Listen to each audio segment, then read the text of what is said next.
Yo, it's good, love me good family. It's your favorite couple. Mr. and Mrs. Loving Good. And today I just want to check in with you guys. Um, well, Excuse me.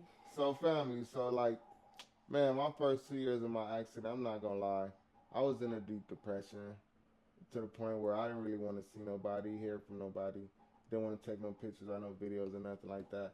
Like the first 2 years really challenged me mentally, primarily because I had to really learn to accept my new condition, in my new body. I had to really get used to it and I had to accept it because I wasn't born disabled so I actually know how it feels to be able to walk around. I know how it feels to run.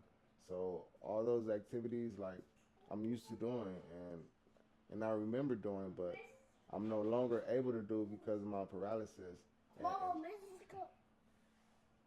I'm not able to do any of those activities because of my paralysis, and that really messed with me mentally. But what helped really helped me out, I'm not gonna lie, was really seeing other people that were in worse conditions than me. Like that really helped me out tremendously. Like, because after I got up out the hospital, they sent me to a rehab. It's called uh, St. Mary,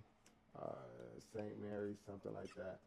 But That was the first one. I was when they had me in there, the person that I was in a room with, so I was bed A, and the person that was in bed B was a guy who was a young man, a man younger than me, but he was suffering from, he was had bleeding in the brain, so he was like really, like, he was nonverbal, all he can do is just see, but he can't speak or respond. So I'm sitting in my bed, right, on my iPad, FaceTiming my family, talking to them, and he's doing the same thing, but all he can do is just see and hear his family members. He can actually respond back to them, but for hours he'll just sit there and just watch them, and they'll just talk to him, even though he not can't respond back. And that right there, looking at that, just gave me a huge eye opener, like, to, like, come on, Don, you gotta get your shit together. Look at what this person is going through, and if they can go through that, man, you can go through your problem. And he was younger than me. Wow. I don't know. I forgot what caused his accident or whatever, but I remember him vividly, and he helped me get up on my depression. He helped me strengthen my mental strength to help me deal with my situation. You know what I'm saying? So, like, my advice to anybody that's going through anything, if you want to help get up out what it is you're going through, all you gotta do is find somebody that's in a worse situation than you are, and that should not be hard to find because Everybody is everybody going through something. everybody is going through something. You might not know it, they might not share it, and it might not be so easily visible, but trust me, they could be going through it in silence, and it could be a lot worse than what you're going through. You know what I mean? So, like, for me, I still have my days where I'll be like, dang, I see somebody doing something that I wish I was able to do, but I know I can't do it because of my condition. Nah, it'll hit me. I just be like, dang, like, I remember I used to could do that. I remember how that feel like that gets me. But for me, laughter is medicine. That's another thing. Like, for me, laughter is my medicine. Like, everything that I go through or that I'm going through, I'll make a joke about it and crack on myself. You know what I mean? That what helps me out. Me just making fun and making light of my situation, even though it's serious. But I just still try to make light of it because if you just ponder on it and just live in your head, that's what makes people go crazy. That's what makes people lose their mind. You know what I mean? Like, Okay. and I don't want that to be me because I know a lot of people. Well, I don't know them personally, but I know there's been people who been in my situation and they couldn't handle it, and they either went through a mental breakdown or they did the worst and checked themselves up out of here. You know what I mean? Like, that's one thing that I don't, those thoughts are thoughts that I hope never cross my mind. I'm not saying that they never did, but I hope that they never do to the point to where I actually want to take that action. You know what I mean? So I stay prayed up. You know what I mean? I believe in the higher power.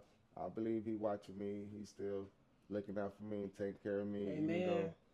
Even though I'm in a terrible situation right now physically, but mentally I'm good, and that's something I could be grateful for. That's something that I'm thankful for because one of my doctors, one of these nurses, or I think it was a nurse or a doctor, but I think it was a doctor. They asked him, they was like, so would you rather be physically um, disabled, or would you rather be mentally disabled? And I had to really think about it. I'm like, dang, I don't know. I think I'll take physical because it's a lot of people that's walking around here, strong, tall, big, but in the head just completely Not there. gone. And then like really have people to think for you. Like that's my biggest fear. My biggest fear is getting to the point where somebody have to think for me. You know what I mean? Like that's one of my biggest fear because I don't want to ever get to the point where somebody have to think for me. You know what I mean? I want to always be able to think for myself. Like that's it. You know what I mean? But yeah, man, that's really how I deal with my that's how I deal with having a depression. That's how I mentally I want to say that's how I handle my situations when it comes to the mental aspect of a disability. I don't know how you handle yours, but if you can give me some tips on what you do to handle the mental aspects of having a disability, please share, please comment, please let me know because I need all the advice that I can get because it's only been 4 years since my accident, so I'm still kind of new, so I'm still learning every day and learning different adaptive ways to handle my disability. So if you guys have any suggestions, ideas for the kid, hey, tap it in, let me know. Until then, man, make sure y'all continue rolling and continue watching and continue walking. Don't forget to subscribe.